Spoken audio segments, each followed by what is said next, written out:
Bel sohasidagi diz churrasidagi og'riqlar asosan oyoqqa og'riqlar uzatilishi bilan, oyoqlarda uvishishlar bilan va harakatni qisman cheklanishi bilan farq qiladi.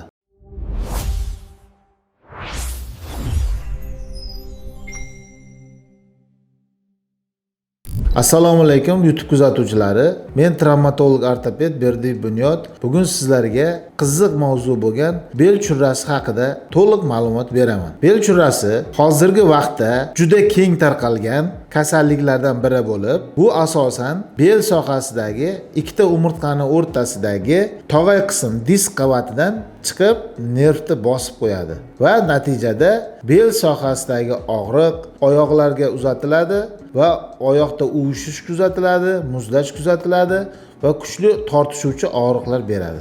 Bel sohasidagi churrani kelib chiqish sabablari: noto'g'ri og'ir yuklama ko'tarish, bir joyda uzoq vaqt o'tirish va ortiqcha tana vazni. To'rtinchisi bu yosh o'tgan sari disk qavati quriydi, elastikligini yo'qotadi va oddiy bitta harakatda ham disk sohasidan churra paydo bo'ladi.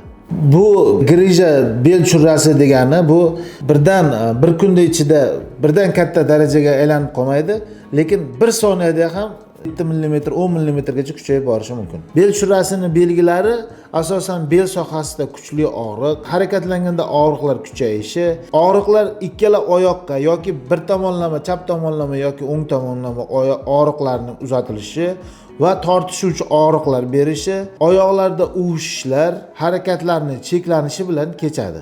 Bu kasallik birdan kuchli og'riq bermaydi. Og'riq sekin kun davomida, yillar davomida kuchayib boradi. Osteoxondroz yoki belda mushak qavatlari, miyozit boshqa kasalliklardan farqi, bel sohasida diz churralarini odatda operatsiya qilish kerakmi yoki operatsiyaga ko'rsatma yo'qmi, operatsiya qilish majburmi savollar bo'ladi.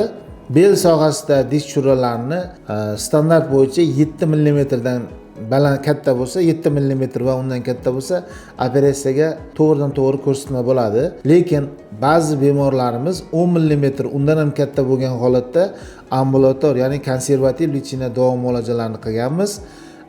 Davo effektlari bo'lgan. U churrani qaysi holatda chiqqanligiga bog'liq. Agar sentralniy churra bo'ladigan bo'lsa, bu holatda odatda operatsiyaga to'liq ko'rsatma bo'ladi. Agar periferik churralar bo'ladigan bo'lsa, bunda konservativ davolasa bo'ladi. Konservativ davolashda yaxshi effekt beradi. Ba'zi bemorlarimizda 4 mm, 5 mm bo'lganda ham og'riqlar juda kuchli bo'ladi.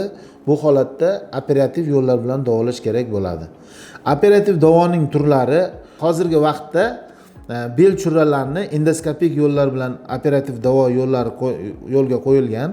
Bemalol bel sohasidagi endoskopik yo'l bilan kirib borib, o'sha sohadagi faqat disk churrasini olib tashlash amaliyotlari keng ko'lamda hozirda operativ davo qilinmoqda.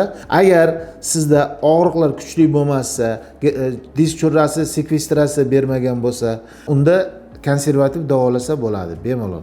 Bel churrasi degani bu hayotingiz tugadi degani emas. Bu holatda konservativ davolash yo'llarini qilsa bo'ladi. Agar konservativ davo bilan birgalikda to'g'ri ratsional ovqatlanish, tana vaznini yo'qotish, ortopedik rejimga amal qilish, ko'p vaqt davomida stulga o'tirib qolish, yuklamani noto'g'ri ko'tarishdan qilsangiz, bu og'riqlar bo'lmaydi. Ba'zi holatlarda disk churralari so'rilib ketgan holatlar ko'p kuzatilgan. Agar sizda og'riqlar bo'lmasa, demak disk churrasi so'rilish holati ko'p kuzatiladi. Shuning uchun siz tushkunlikka tushmang. Birinchi o'rinda sog'lom hayotga amal qiling. Videomiz yoqqan bo'lsa, kanalimizga obuna bo'ling va like bosing.